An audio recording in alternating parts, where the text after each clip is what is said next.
Hey everyone, welcome to Prophecy Roundtable. I'm your host, Dr. Douglas Hamp, and my amazing co-host, Scott Harwell at Law. So if you need some legal advice, go see him. We are here to talk about Revelation 17 tonight. Oh my goodness, what an exciting journey we have had through this book of Revelation, and it's not over. We got 2 chapters talking about the woman that rides the beast. And yeah, I'm going to geek out tonight. I'm not going to deny it. We're going to look at some ancient stuff. We're going to look at some modern stuff. We're going to look at some stuff in between. And we probably won't solve everything. I doubt it. But we will at least get some ideas out there. And of course, as always, we want you guys to chime in, ask some questions. We'll do our best to get to those. So what do you think, Scott? Is this going to be an exciting show tonight? We're just going to be talking about some ladies. Well, man, let's dig in, dude. Like, there's no time like the present. That's what I figure. All right, so here we go. Then one of the 7 angels who had the 7 bowls came and spoke to me. Come, he said, I will show you the condemnation and punishment of the great prostitute who sits on many waters, with whom the kings of the earth committed sexual morality, and the earth's inhabitants got drunk with the wine of her immorality. Hey, can So, we stop there? yeah, man, of course. So immediately we talk about this sexual immorality. So again, this is, and again, we're going to get into this more, but this is like I see this as cheating language. In other words, you don't see it's not like that God's happy with the pagan nations or anything, but they were never his wife. They were never in covenant with him. He wants them to be in covenant, but I just see this sexual immorality you all the way back, especially in Ezekiel 16 and 23, when it talks about the harlot. 23 is more probably applying to both houses in Jerusalem. And I mean, I know 16, but 23 really lasers in on these 2 sisters. As Jeremiah points out in chapter 3. Again, you've got these 2 houses, you've got these 2 women, and obviously Israel never repented and got put away and actually got divorced and put out of covenant. Judah was worse, not necessarily because she sinned as bad as Israel, although under certain kings she did, and Manasseh was sort of the straw that broke the camel's back for God. That was like, I'm done. Y'all have went back into this, and Judah saw what had happened to the house of Israel in spite of the prophets. So again, I'm just seeing the sexual immorality and just the overall theme of this, that and especially the wine of her fornication. And the reason I'm saying that all throughout the prophets, drunkenness and wine and intoxicating drink is about the bad doctrines. And to Yeah, your point, I think we strongly disagree on this point. yeah, I really don't think that this is talking about Jerusalem. I well, just don't. I well, just to don't. your point, You know. but these symbols that you're showing, walk around Jerusalem. We could go on a tour right now. We could walk around Jerusalem, my friend, and I could point to you Yeah. Babylonian sun worship in Yeah. all 3 religions. Yep. Okay, I that's my agree with point. you. I know, but I mean, why not just go back to the source? You Well, we know, are. They've mixed the source in. I The mean, this source is has been I mixed think in. this is where people start saying, "Oh, New York is Babylon." I'm like, how about Babylon is Babylon? Why can't Babylon be Babylon? I really don't see the It's a problem with that. mystery. It's But no, but see, mystery is not part of the title. Mystery is a description, and mm-hmm. when you start going back to this chick right here, right? So what we're looking at here, this is from 2100 BC. This is a cylinder seal. You can see that little stone there. It's carved out, and then you roll it on soft clay, and it makes this seal. And you can see Ishtar, Inanna. She's known as the Queen of Heaven. She's mentioned verbatim. She's mentioned as the Queen of Heaven Catholics in know her as Mary. Jeremiah, in the book of Jeremiah. She's mentioned there. She's also mentioned in Isaiah 48. She's mentioned very specifically. She later becomes known as Ashtoret, Aphrodite. In India, she's Durga. All right, she's got a number of different names, but she was mysterious because she was both life and death at the same time. She was war and peace at the same time. She could curse one city and then bless another one for no apparent reason. She was always a virgin, but always active, right? She had nothing to do with motherhood, and yet was this, very fertile, well, woman who was going all around. So this symbol takes us right back to Babylon, to the gate of the gods established by Nimrod. I think we should go back there. I don't see the point of going to Jerusalem. It just feels like you want to throw stones at Jerusalem. No. This has zero to do with Jerusalem. I mean, that is where Yah chose to place His name. Yeah. This is we haven't gotten to that verse yet. Right. But Judah is currently widowed corporately, Doug. Babylon was never in covenant. My point is, but I think you're stretching it though. No. My point is what Judah did pretty much most of the way through Scripture. What Judaism has done now, because they don't think they're a widow. They believe they're still in covenant. Christianity, again, I'm not just throwing rocks at Judah. Okay, this rock here. As far as this kings of the earth committing sexual immorality, definitely there's a strong argument for the house of Israel side of this branch in Romanized Christianity. And again, in Jerusalem, my point being, I think sometimes you might think I'm just like throwing rocks at Judah. No, I am including in this equation the Romanized Christianity, and you've even got Islam. You've got the three major religions that are monotheistic, that are all making this claim to Jerusalem, and we know it's going to be the focal point. We know it's going to be the hooks in the jaw that all the nations gather.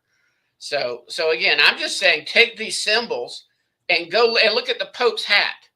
Look at some of the symbolism. Especially Wait, how did we go from Jerusalem to not talking about the Pope? Does the Roman Catholic Church have a heavy presence in Jerusalem and in the land? Yeah. Yes. It's no. I mean, it's not that great. They do. I mean, I've had to pay for bathrooms. I think you're not sticking with the text. I really think you're introducing things that are not in the text. I show you something from 2100 BC from Babylon, and you shrug it off. No. You see, you're not listening on this. I am listening. No, okay. Wait, so you said Queen of Heaven. You said Queen of Heaven.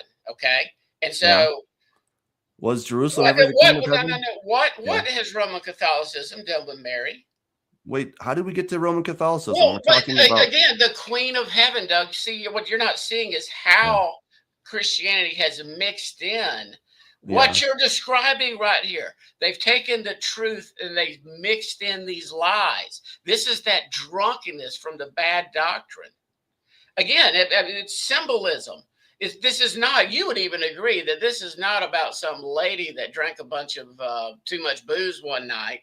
I mean, that there's certainly a symbolism here, and it's not just literal. I mean, they knew Babylon hasn't been around to do anything for the past 2,500 years as a literal city. No, of course not. I mean, things have moved on. I'll show you another picture. I mean, there's so many. We can go on and on and on. This is from Egypt, right? So, but this clearly shows you the woman on the back of a beast. This is simply the Egyptian version of that. You can see it's quite sexualized, obviously. So this is way before the Catholic Church, way before Jerusalem, and Doug, look at on top of her head, though.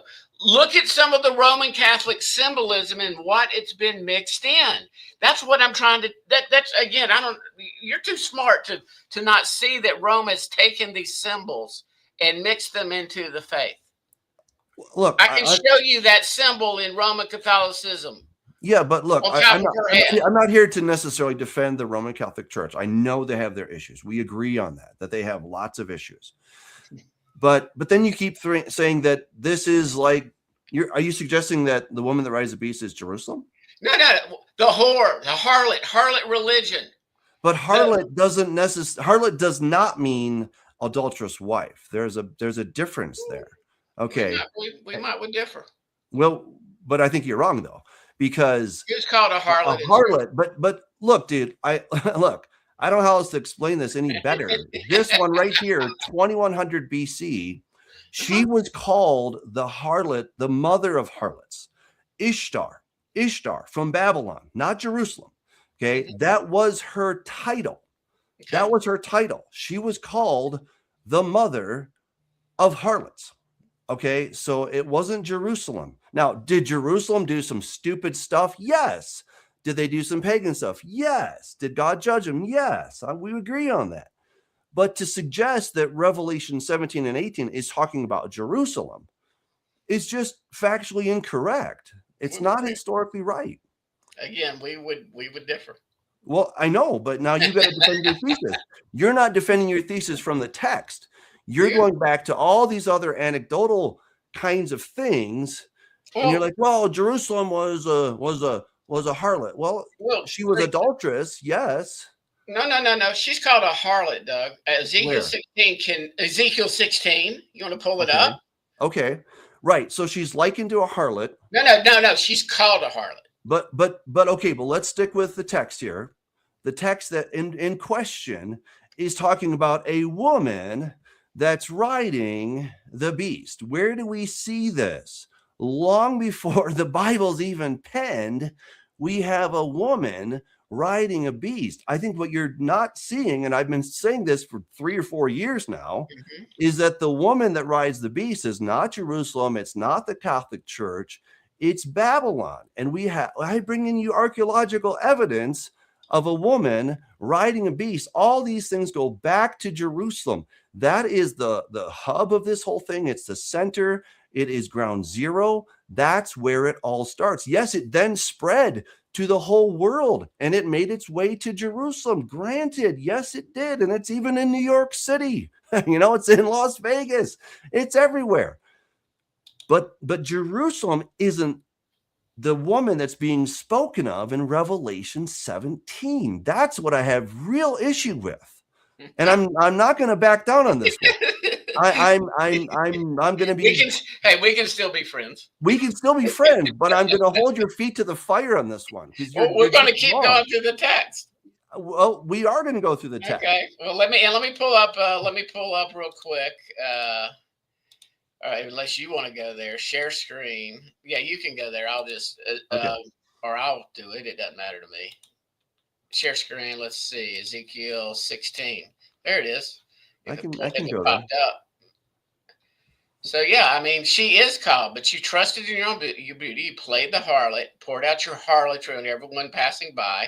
There's no doubt, and as we're getting on down to this text, not just this one, but Ezekiel 23, where it talks about how Judah will drink will drink the cup of her sister. So you're going to see that in Ezekiel 23. And what are we going to see later on in this text? We're going to see this cup being drunk. Right. But again, if we're talking about the mother of harlots, you cannot tell me that Jerusalem or Samaria were the mother of harlots. Can you? Mm-hmm. According to Ezekiel 16, she is. She burned 2 daughters. Maybe a harlot, but she's not the mother of harlots. She's not the mother of harlots, buddy. Well, again, to where we're agreeing is Babylon, the ancient mystery religions, the occultism, 100% no doubt has always infected his people. His people, Israel, ancient Israel, Judaism, modern day Judaism, modern day Romanized Christianity. And I'm not just picking on Roman Catholics, okay? They just are the most blatantly obvious with the symbolism. Sure. But what I'm saying is they've always wanted to do this mixture. And Jerusalem fits the bill, not Mecca, not New York City, not Babylon. I mean, I know, and you would agree with me on this, Doug. You're probably in a minority of 1, maybe 2 people in the world that actually, maybe there's more, that actually believe ancient Babylon will be rebuilt, and that's where the Antichrist will rule from. You would at least concede that. Well, yeah, I mean, it's not germane to our talk at the moment, but I think it's very likely that you could have a city that could be built in a short order, and it could be in the actual country of Iraq. I think that's entirely plausible. I don't think it's necessary, though. I don't think it has to be that way. Certainly, what we are looking at in Revelation 17, we're talking about a system. We're talking about a religious system, a world system. We're talking about a religion, for lack of a better word. I mean, I guess world system, religious system is the best way to think of it. That started in Babylon, and then it has gone to the entire world. So I'm trying to say that Revelation 17 is talking about that system that began in the country or the city of ancient Babylon, constructed by Nimrod, the rebel. He's also the one. Look, let me take you back here, because there's so much in this thing. All right, so this woman, which is Ishtar, Inanna, the queen of heaven, she's riding on the back of this beast. This beast is called the Anzu bird. It's a hybridized creature. It's got venom coming out of its mouth. It has wings. It has eagle's talons. You can't see it here, but in other manifestations of it, it has a serpent head phallus. It has a scorpion's tail. So it's what we see in Revelation chapter 9. And this Anzu bird is also, it's the representation of Enlil. Enlil is the one who is actually driving the chariot. You can't see it here. I'll show you another picture later, but he has a horn. He's got a crown with 10 horns on it. That's no accident. But let's go back to the Anzu bird for a second. Not only is it Enlil, but it also becomes later morphed with Ninurta, who is Nimrod. So it becomes emblematic of both of them. And I've got another picture I can show you where the seven-headed dragon then is equated with Ninurta. And in fact, I'll just pull that up really quick, because look at that. So here you have a seven-headed dragon, and Ninurta, aka Nimrod, he is cutting off the head of one of those. So you have a seven-headed dragon with one of them as if it were mortally wounded. But not only is he killing this thing, but then he becomes the very embodiment of this seven-headed dragon. So the seven-headed dragon is the beast in both cases. It's Ninurta, or Nimrod, also probably the beast of Revelation, who is the son of Enlil, the son of Satan, and she's riding on the back of it. All these symbols have nothing to do with Jerusalem. They have everything to do with the ancient city of Babylon and the woman that was riding that, who was the mother of harlots. Okay, let me say this. Right now in 2026, does Jerusalem completely fit the bill? No. Let me finish. But at the end of the age, I believe that is where the beast will want to establish his name and his kingdom. Where else, if you're Satan, if you're the Enlil, if you are the adversary and you're wanting worship, where else would you want to claim this worship? I think we agree, no matter what it is, the abomination of desolation is happening in Jerusalem, most likely on the Temple Mount. Yes. I believe, again, end times, end of age, great tribulation period. In other words, false Messiah. It's Doug, it's going to look good that even the elect could be deceived if possible. So it's got to, whatever this final religious system is, it has to be so deceptive that even that maybe your lukewarm Christian Maybe your person, maybe your, someone that's not elect, not in covenant, could easily be deceived. They might have been Christians in name only, CEO Christians, or they might have been Jews and like Hanukkah, pure, or I guess what you would call Passover, Yom Kippurim Jews.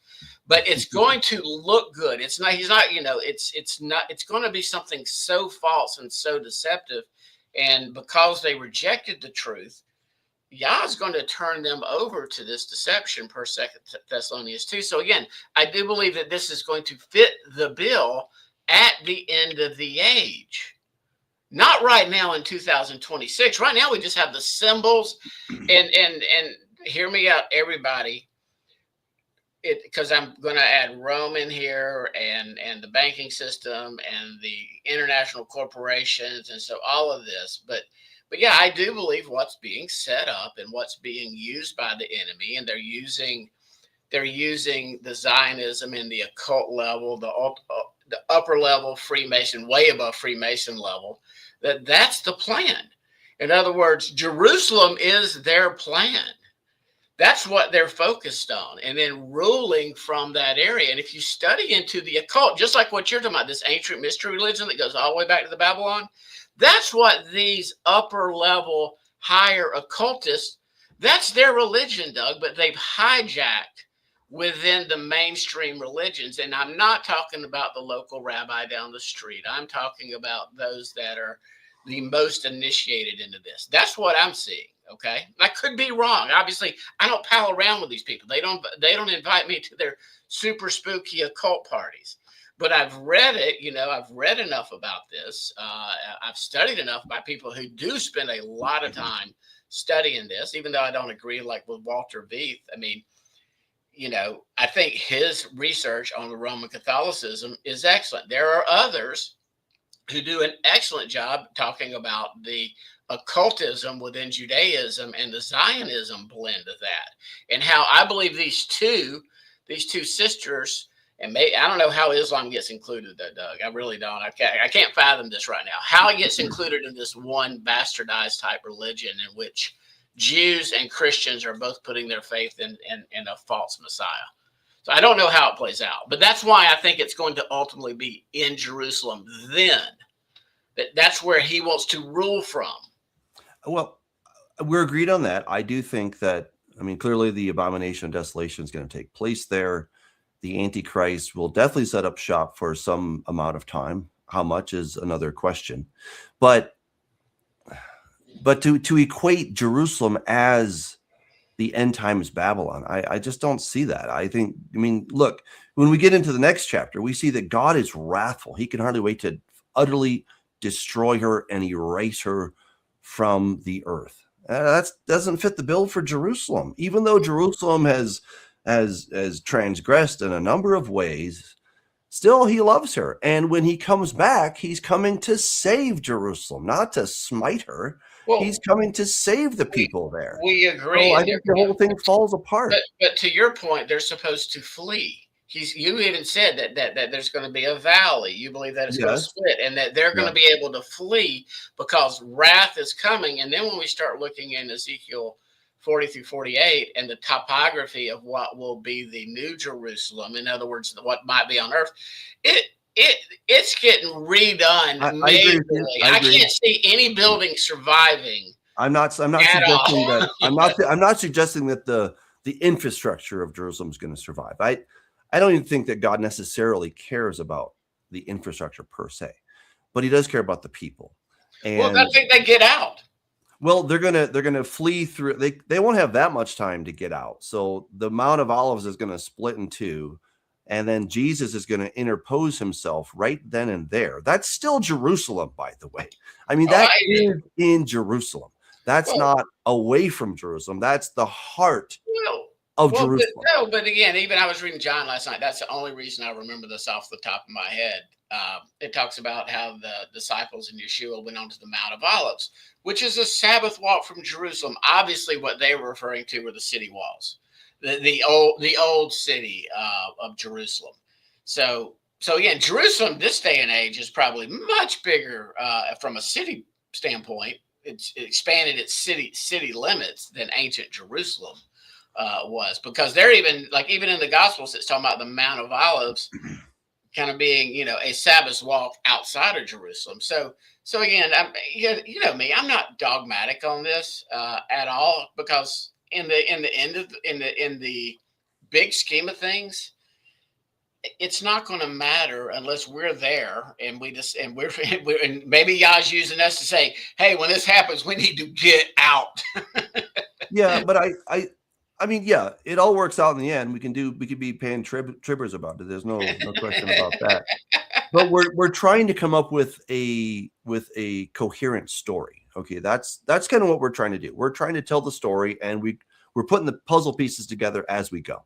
All right. And what I'm suggesting is that we have two very distinct ladies on this puzzle board. Okay, one is Babylon. She's ancient, and she's always been called a harlot, called the mother of harlots, mind you.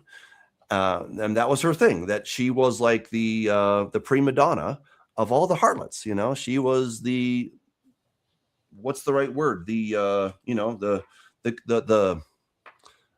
woman that took care of all the other harlots in the whorehouse. I mean, whatever you call that lady, you know, that was kind of her job. Like, that was her function, is that all the harlots in the city of Babylon are like, oh, she's our queen because she takes care of us. Right now, Jerusalem was a married woman who then started to act in ways that she was not supposed to, granted, but there's two very distinct destinies. And that's why I'm so passionate about this, is that Jerusalem was married, screwed up big time, and God's going to restore her. Babylon was never supposed to be. She was an aberration from day one. She was an anathema to God from day one. And there was always this sense that God was going to utterly, totally wipe her out and erase her from the face of the earth. So we have two very different destinies for these two very different players. Where are you getting Mother of Harlots from? I did my quick little simple BLB search, and I didn't see Mother of Harlots showing up anywhere. Well, it's all in my book. I don't care about your book right now. I'm talking about Scripture. Where in Scripture is Babylon called the Mother of Harlots? In Revelation 17. Okay. And in ancient Near Eastern texts. Okay. This is where we have to go back to the ancient texts and we say, okay, what did they call Ishtar? She was called the mother of harlots. I mean, that's very significant. That is not trivial. That is a big deal. And I've shown, again, and I encourage everyone to read this because it's an amazing read. Okay. I bring all the receipts, every single one of them. I bring the receipts. I'm not making this stuff up, but I take you through the book of Revelation and I show you that when Satan is called the great red dragon, is that just random? Or you could say the same question. Well, where is he called the great red dragon in Scripture? Well, in Revelation. But it turns out when we go back to the ancient Mesopotamian texts, we find that he's called the Ushumgalu. He's called the Mushhushu. That thing that I just showed you, that right there is not this one, but this one, right? It's called the Anzu bird. He's also called the Mushhushu, the Ushumgalu. He's called the Great Red Dragon.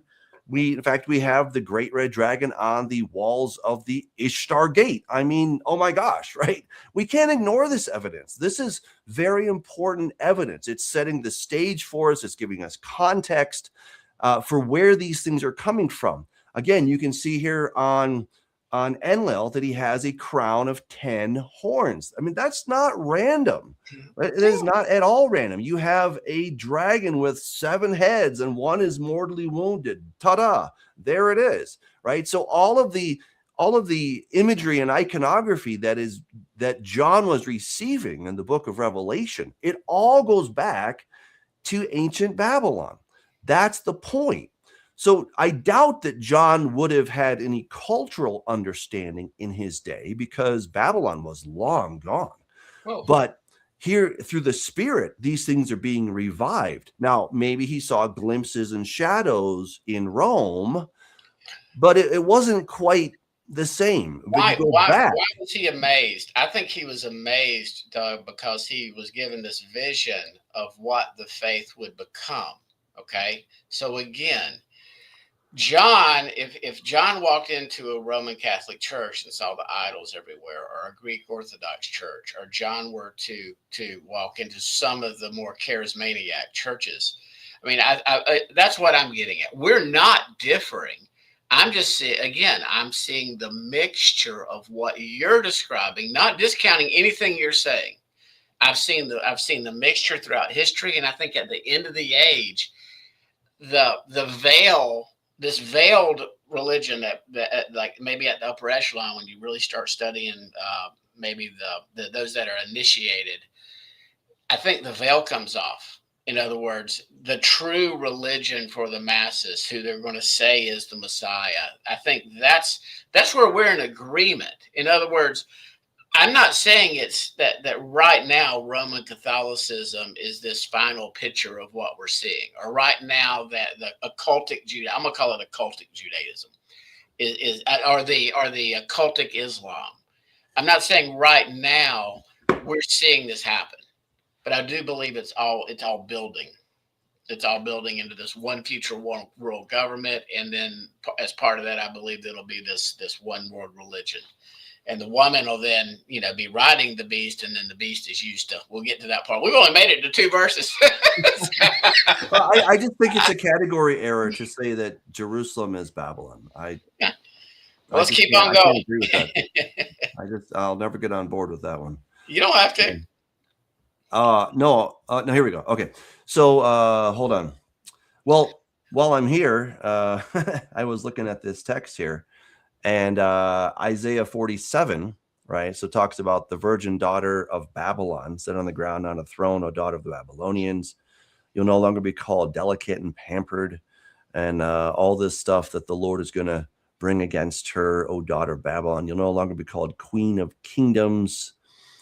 This isn't talking about Jerusalem. It's not. It's talking about Babylon, which was very much alive and well during the time of when this was saying. So now listen to this: one who lives so lavishly, who lives securely, who says to herself, I am unique, no one can compare to me. I will never have to live as a widow. I will never lose my children. Those will both come in a day. I mean, again, my part of my argument here is that God is wrathful against Babylon. He's disappointed, in Jerusalem for sure, but he still comes to fight on her behalf. That's the big distinction. It's a huge distinction. There'll be repentance, as you have pointed out, when Judah cries out, blessed is he who comes in the name of Yah. When they look upon him, when they look, Zechariah 12, Judah will be saved. I mean, right. 100%, no doubt, by golly. But there's also going to be, for those that don't repent, there's going to be wrath and judgment. In other words, he's no respecter of persons. Right. We just know how there's very little that I'm dogmatic about, but I believe that's that's something I would probably be very dogmatic on, is Judah is not coming into covenant. She's not going to cease being a widow until judgment falls and Judah enters covenant, gets regrafted back into the olive tree. Then all Israel is saved. The natural branches are grafted back in. Yeah. I have a book series on that, Immortal Dawn. It's going to rock. You guys are going to love it. All right. So he carried me away in the spirit to a wilderness, and there I saw a woman sitting on a scarlet beast that was full of blasphemous names and had 7 heads and 10 horns. Now the woman was dressed in purple and scarlet clothing and adorned with gold, precious stones, and pearls. She held in her hand a golden cup filled with detestable things and unclean things from her sexual immorality. On her forehead was written a mystery, right? Babylon the Great, the mother of prostitutes and of the detestable things of the earth. And I saw that the woman was drunk with the blood of the saints and the blood of those who testified to Jesus. I was greatly astounded when I saw her. All right. So again, this is the New English translation. They have put a colon here. Keep in mind, there was no punctuation in ancient Greek. All right. There was 0 punctuation. It was really hard to read. And in fact, they would just write everything together without any spaces. Thank God they finally started putting spaces between the words. And we started putting punctuation in things. It makes it so much easier to understand. However, when we are talking about ancient manuscripts and texts, we have to, give a little grace here that there wasn't that punctuation. So, um, the translators here of New English Translation are doing what they understand based on the grammar. And I would agree with them because it's a mystery. It's not saying mystery Babylon. It's not that mystery is part of the word Babylon, that it's a part of the title, like New York. Okay. You can't separate New York. There's a York in England, but in America, it's New York. It's not York. Right.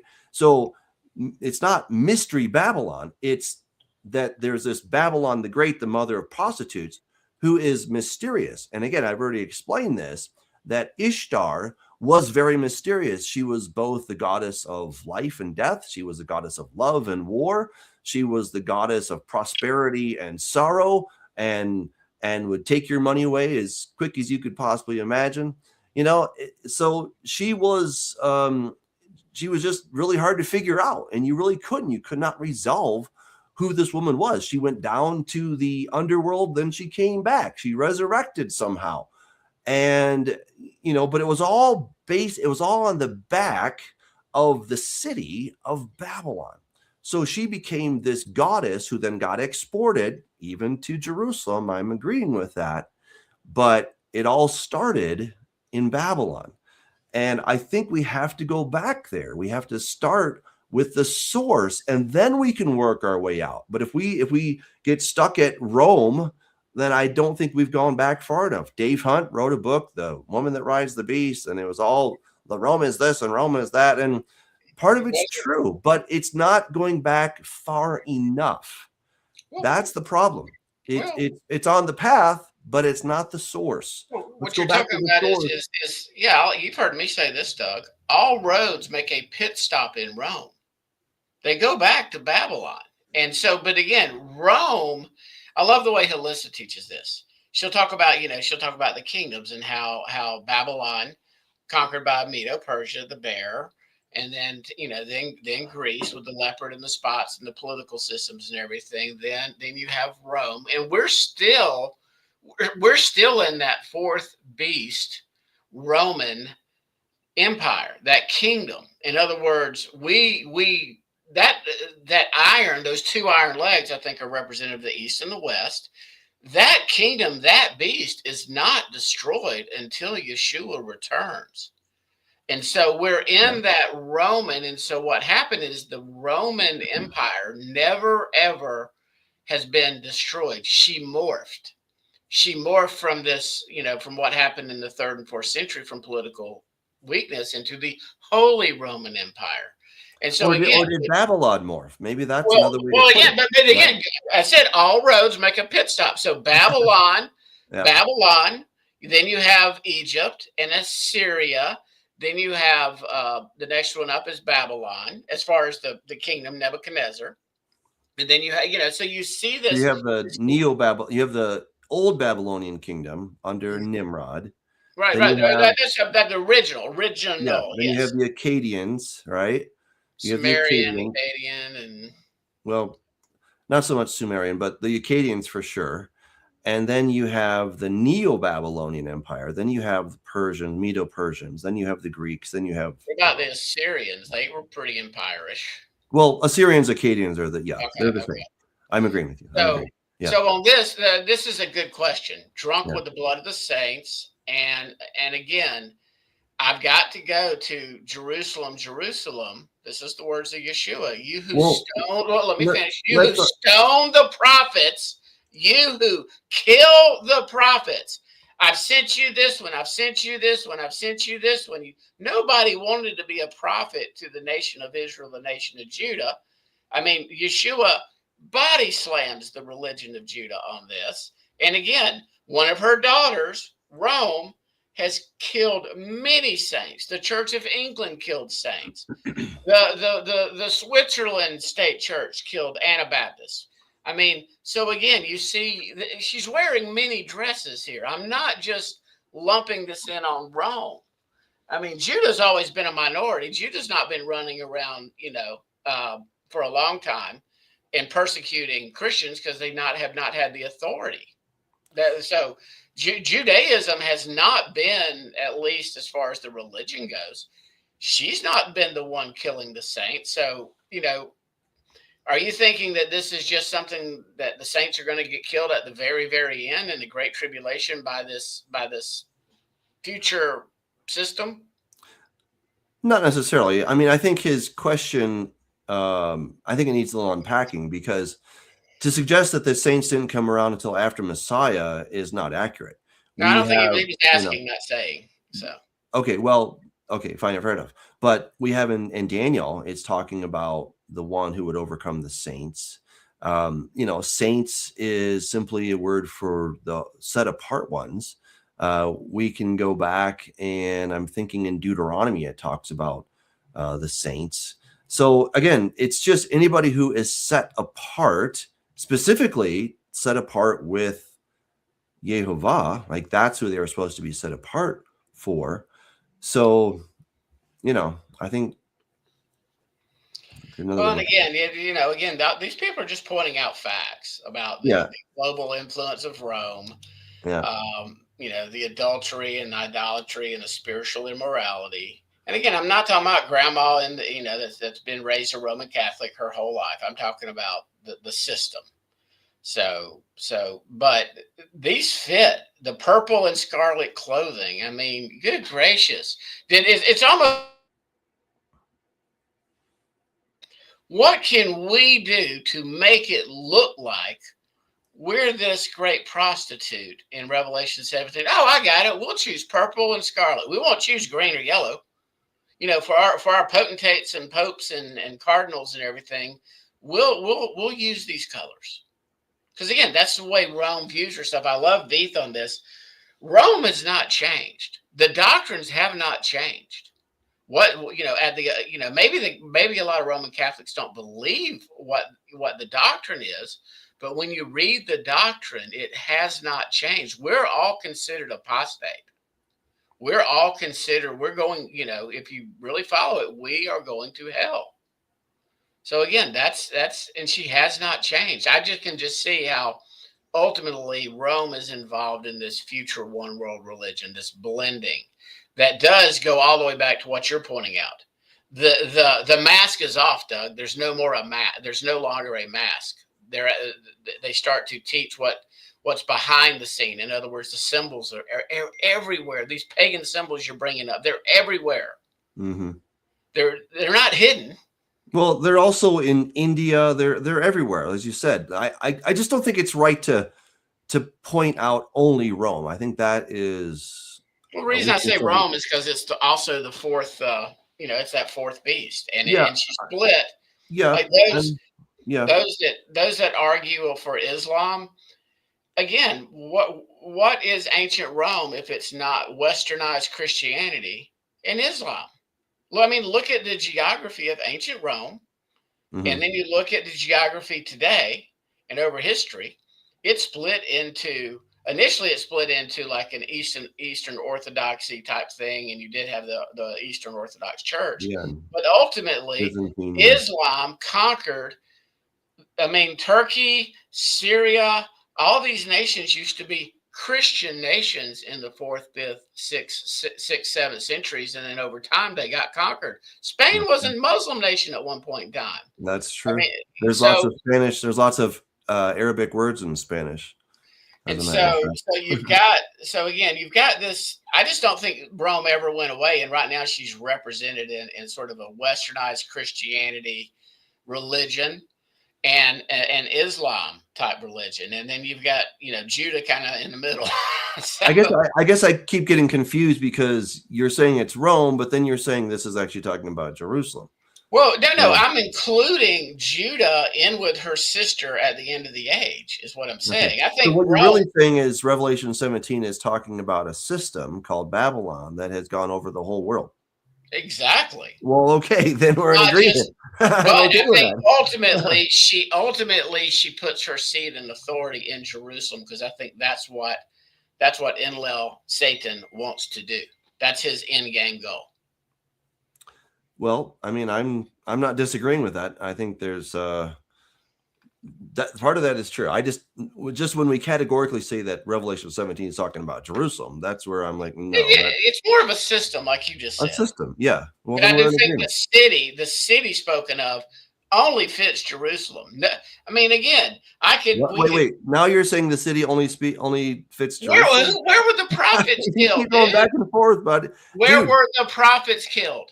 well, they were spiritually Sodom and Gomorrah, But where not were the prophets killed? Who killed them? not Babylon. Who killed the old prophets? The The old pagans? prophets. Yeah. Who was it that Yeshua was talking to? It wasn't Assyria. It wasn't Babylon that killed the prophets. I mean, Okay. they killed him. Again, it was part of Yeah. God's plan, but they killed the son. Okay. They did. That's not anti-Semitic. That's just truth. But how does that apply to Revelation 17? Again, because it says right there, Doug, it says, saw the woman was drunk with the blood of the saints and blood of those who testified to Yeshua. So again, the blood of the saints. Now, but again, but you're cherry picking. You're suggesting that this has to be talking about Jerusalem when it could be so much broader. I mean, it's both so much broader. Hebraic thought. It doesn't have to be either or. But you keep making the case. I mean, just when I think we're talking about something global, you're like, but it's Jerusalem. It you ends keep up going back. Look, I'm not even dogmatic on this, but I would be pretty strong that at the end of this age, it ends up in Jerusalem, is my point. That this is where Satan will set his false messianic kingdom up. That's where he's going to want to rule from. I can't see him doing it in New York. I can't see him doing it at the Vatican. You know, I can't see him doing it at Mecca. But he's going to burn. He's going to burn Babylon, right? Again, I don't think anything of modern day right now, and at but the end of not the God, day, not God, but the beast. Well, again, I think I think the beast is used for judgment of Babylon, the religion, or the city. Which is it? I'm so confused. It's both. And when we get to chapter 18, you have all this amazing commerce happening there. So you think my idea that Babylon, the actual city of Babylon, could be rebuilt? You think that's crazy? But then you think that Revelation 18 must be referring to Jerusalem when it's talking about ships and that all of this amazing wealth is all going through Jerusalem. I believe it will. When does it ever fit? So I believe it will. Be a radical change. In the end, it will. So there has to be a radical change from what it is today. If you've got the emperor of the world who's claiming to be Messiah ruling from Jerusalem, I'm assuming there's going to be some pretty active commerce going on. So your theory is the same as mine, that it could be a radical transformation of a city to something that it's completely not today. Okay, so but not like that. Tied on that one. Not off in the ancient desert, no. But ancient deserts are not a half bad place to rebuild something. There's nobody there. It's great. You don't have to knock anything down. You know. So, but then if you had a new future Babylon city, so that's where you're agreeing with me that the system, not the city, has killed the saints and the prophets. Yeah, I mean, my rebuilding of Babylon the city in the plains of Shinar, which does talk about, Zechariah talks about it, that this woman in a lead basket is taken to the plains of Shinar, which is clearly in Mesopotamia, because that's what Shinar means. That's kind of a pet theory. All right. I mean, I'm not losing any sleep on that one. If Babylon the city is never rebuilt. However, he's gonna smite something. Some city is gonna get it, and it doesn't fit Jerusalem at all. And I don't think he's so mad at Rome today. I don't know that Rome, the city, God is so ticked off at. I don't know. But I have never personally been to the Vatican, but I've seen the pictures, and there's so much idolatry there. It's almost like, well, we're just going to when you start looking at Yah's way, not the way we look at it in the West, but you look at that would just be pure evil according to the Torah. Almost everything about it is evil according to the Torah. And same thing with Jerusalem, with all the symbols and idols and just everything about it is there's nothing according to the Torah that is. Well, now what are you referring to? I'm talking about just the religious symbols, the idols. It could be, I'm not just picking symbol? on Greek Orthodox or Roman Catholics or Okay. Jews or Muslims, but Yeah. all these religions love their symbols. And when you start looking at some of, just some of the occult symbolism in Rome, I mean, it's got a big penis in the middle of the Vatican, man. I mean, it's got a big sundial. Think about going back to ancient Babylon. That's exactly what it's doing. It's got the Peter's, whatever that thing is called. I mean, that's symbolism of the woman. You've got the ancient mother, father, baby God going on. And that's what it's staring us right in the face. You've got to be willfully not wanting to see what Rome is symbolizing. It's going back to Babylon. Okay. Just look at the Pope's hat. He's got a fish Dagon hat. I mean, okay. Well, they're definitely part of the problem. I think we definitely will agree on that. At least I got that out of you. All right. And an angel said to me, "Why are you astounded? I will interpret for you the mystery of the woman and of the beast with the 7 heads and 10 horns that carries her. The beast that you saw was and is not, but is about to come up from the abyss and then go to destruction.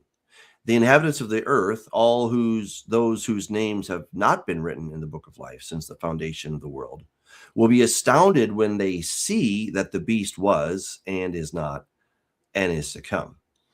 This requires a mind that has wisdom. The 7 heads are 7 mountains. The woman sits on, they are also 7 kings. 5 have fallen, 1 is, and the other has not yet come. But whenever he does come, he must remain for only a brief time. The beast that was and is not is himself the 8th king and is yet one of the 7 and is going to destruction." Oh my gosh, there's so much in there. Again, I take this back to Nimrod. He was the first bad guy. He himself established Babylon. He is the beast that the woman is riding on. This right here, the woman that the beast that she's standing on is both Nimrod and Enlil. And he's going to eventually gobble her up because he doesn't like her anymore. He is the source and the reason for her existence, right? She could not exist without the beast. Sometimes you think the person on top of the beast is ruling, but actually it's the beast who's carrying the woman. That's what Revelation 17 is getting at. She thinks that she's in control, but the beast is like, nah, I don't think so. You're not at all. And so it's, again, Nimrod, he was the one who, according to Genesis chapter 10, he became a Gibor. Something was transformed in him. I think as we trace his name, the root of his name throughout history, we see it in Marduk, we see it in Martes, we see it in Martu. Martes is the god Mars. We see it throughout history, and it's spread all these different directions. It's the rebel. And so she's sitting on top of Mr. Let's Rebel, aka Rebellion. And it's a system that has worked, not greatly, but it has, survived, and it's done its thing. And it's that system of rebellion. And see, Anana can be whatever you want her to be. Whatever you want. It can be wealth, it can be fame, it can be, sexuality in various ways. It can be all kinds of things. Pick your poison. She can be it for you. It really doesn't matter. And so she is basically, since you're into fishing, right? What do you put at the end of that line? You put something on there to do what to the fish? Trick it. To trick it, to lure it. She's the lure. She's the hook. But I tell you, do you need the lure once you got the hook in the jaw of the fish? No, you don't. And I think that's why eventually the beast is going to destroy her, because he's like, well, now I got you guys hooked. You can't go anywhere, so I don't need the lure anymore. She was the bait. I don't need her anymore. I got you guys. You signed the covenant of death. Now you're toast. There's no way out of this. I don't need this woman anymore. I don't need to give you promises. I don't need to tell you how I'm going to improve your life and that, all this stuff is going to be so fun, fun, fun. We can get rid of the cheerleader now because now you're mine.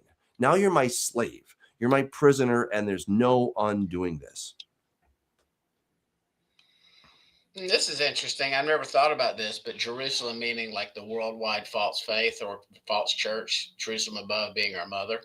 I've never done a deep dive on that, but it piqued my curiosity, as far as the earthly Jerusalem and Paul's allegorical approach to that, and how earthly Jerusalem is sort of like the slave, the concubine, versus so again, that's again, I mean, at least for me, Jerusalem's just it's sort of oppressive.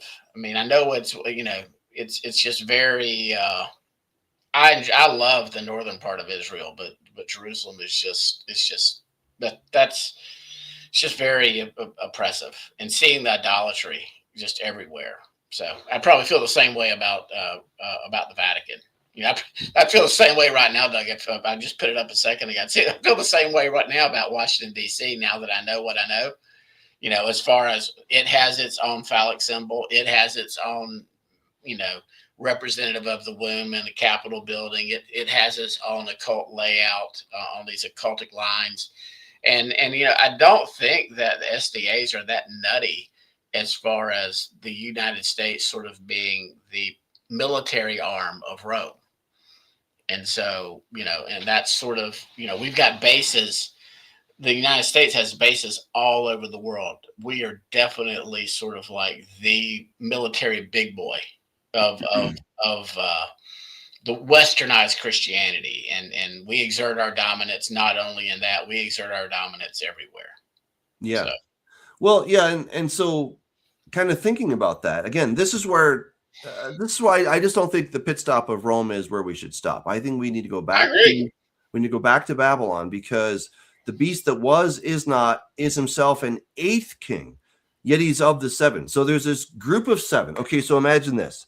You've got Nimrod, okay, and then I'm not going to name exactly which kings come after this, okay, because that's a matter of some speculation. But, there's seven kingdoms. Let's just say that. Okay, so we have ancient Babylon started by Nimrod.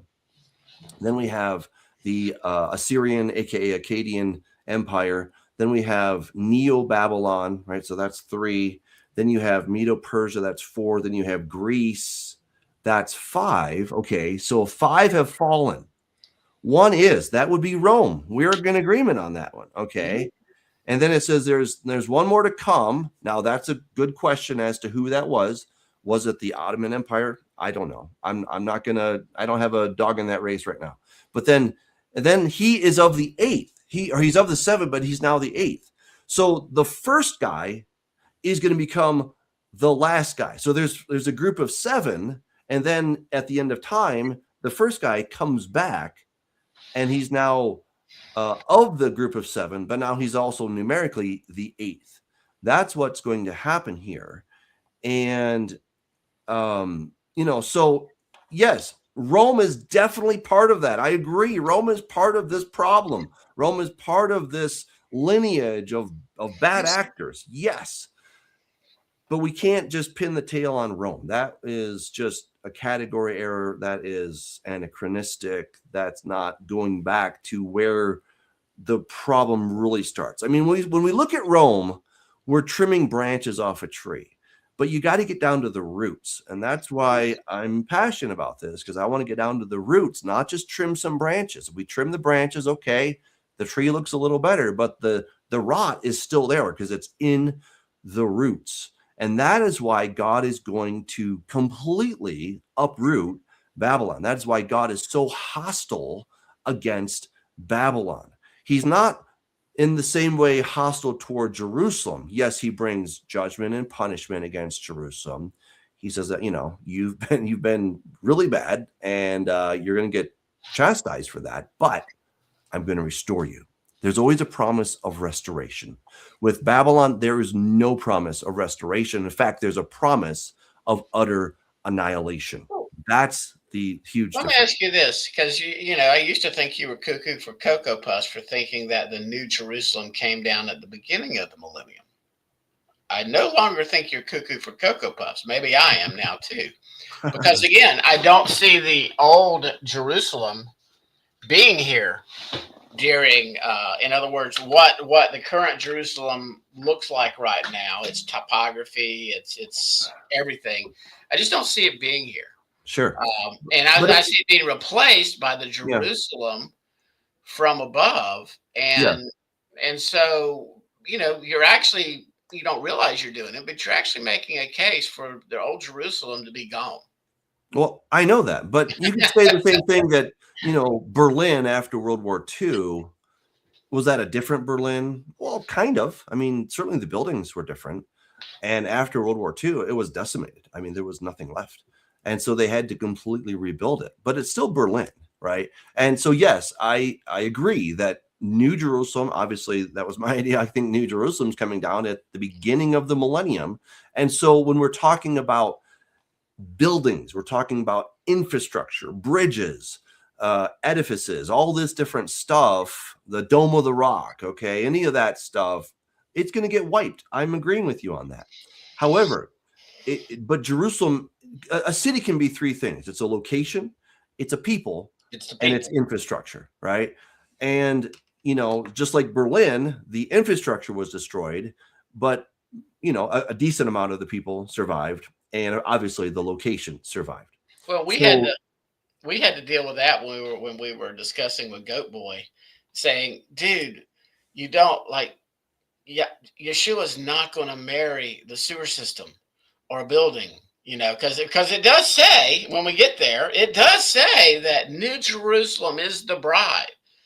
Now, if you take that hyper literally, you have Yeshua marrying part of his creation that doesn't necessarily live and breathe. You ignore the entire, you ignore the entire love story, going all the way back to Genesis, all the way through Revelation, and you have Yeshua marrying a literal city. So, but to your point, it is both and it is the infrastructure, it is the building, it is the streets, it is those things. But without the people, it's nothing. Without the people, we call it a ghost town, right? That's China has been building these ghost towns like there's no tomorrow for whatever reason. I mean, there's whole cities with skyscrapers and they got street lights and paved streets and all this stuff, and yet nobody lives there. It's the weirdest thing. So it's almost a city. It has the makings of a city, but it needs the people. That's what it's missing. So clearly the people. Yeah. I've never, it's a theory. Again, I'm not saying this is the case, but I can see how there might be certain in the future. And I do believe China has been the test case for the global government. I believe that's why Kissinger and Brzezinski back in the 60s and the 70s, and the system they've put in place now with the social credit scoring and the monitoring and all those things. I believe that what happened is they used this dictatorial communist country to test case this over the past, I guess it's now been like 55 plus years.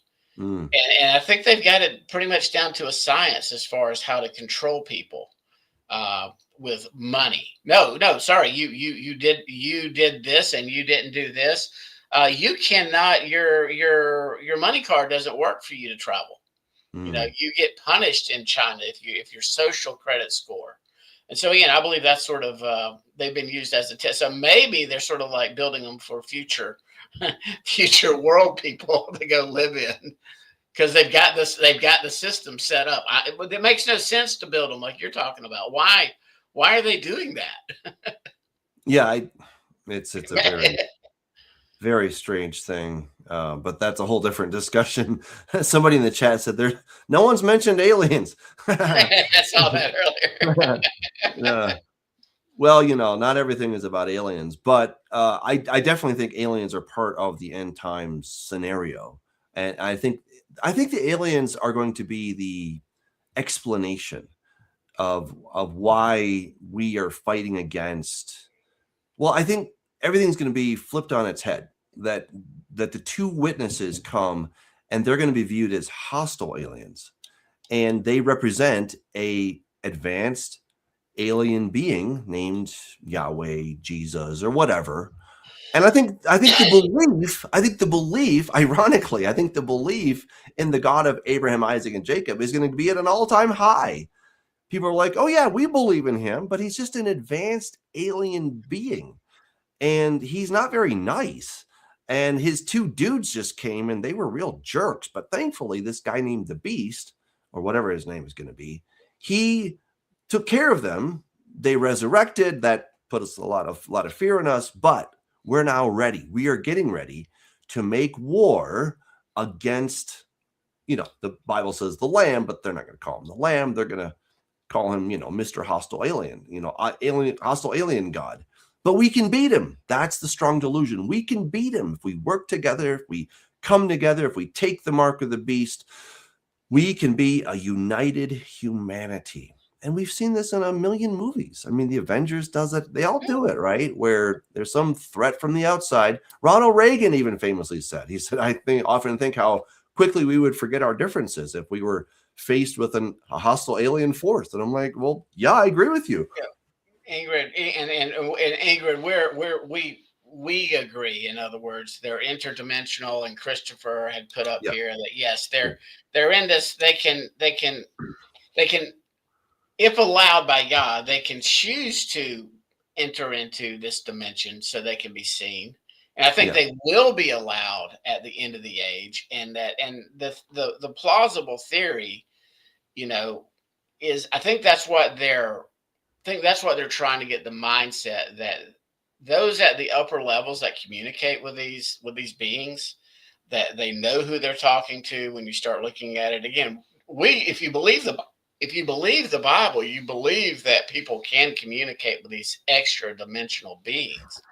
I can see at the end of the age how they're going to be more manifest, and maybe, they've planted the seed with aliens, but the delusion is not going to be we're aliens. It's going to be we're these immortal gods. It's almost like like Doug pointed out earlier, there's that new movie called The Immortals. It's not new now. It's been out for a while. The Eternals. The Eternals. But so you've sort of got these beings that are more highly evolved. They're more advanced. I believe that might be part of the deception, is that we too can become as gods. Mm-hmm. We too. I think it goes back to I still believe it goes back to the oldest lie in the book, but it's not going to be aliens from a little green man. It's going to be, this is good for you type thing. You can, I'm your God. I'm actually the one that created you. In other words, I can see the head honcho, the Antichrist, the beast going, I created everything. I'm the God. I'm your savior, and you can be like me. Again, it's going to imitate what Yeshua said. Yeshua said, if we believe in him, we will have eternal life.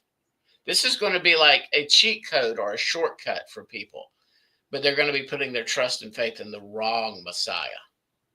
So I don't know how it all plays out, but that is not a Looney Tunes theory to think that they're going to, manifest and say we can become like them. We can be this higher level of intelligence, and I can see how AI, because again, the adversary is not omnipotent. He's not omniscient. He's not omnipresent. That's the purpose of the technology. Mm-hmm. I believe that's the purpose of what's being built with the AI system and everything.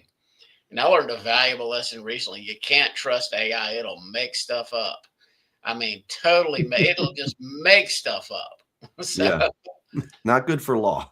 It totally just made something up, and I like the lawyer file, and like, good gracious, you've always got to check. If you're going to be using it, you've got to check and go back and double check the sites, because it'll just literally, and it like created something out of thin air. It's like it didn't even exist in the world. It's like, maybe this guy just wants to hear this, and I'll tell him what he wants to hear. It's generative. It's generative. There's no doubt about that. Speaking of that, I have a hearing tomorrow at 11, and I have not procrastinated. I've been extremely busy, and so I'm probably going to be pulling an all-nighter. And so I need to get home, and maybe I'll get 2 or 3 hours of sleep before I have to wake up in the morning. So sounds good. Well, we will carry on. There's more to this this woman that rides the beast. So we have the rest of 17 and 18. We'll try to get to those next week. Thank you guys for joining us. Thanks for all the great comments and questions. And we will see you next time. So God bless you. I think we might have a guest on with us next time, since we're sort of in the middle. So I'll ask some people, or maybe you ask some people. 4's not too many if they're the right people. So perfect. All right. Good night, everyone.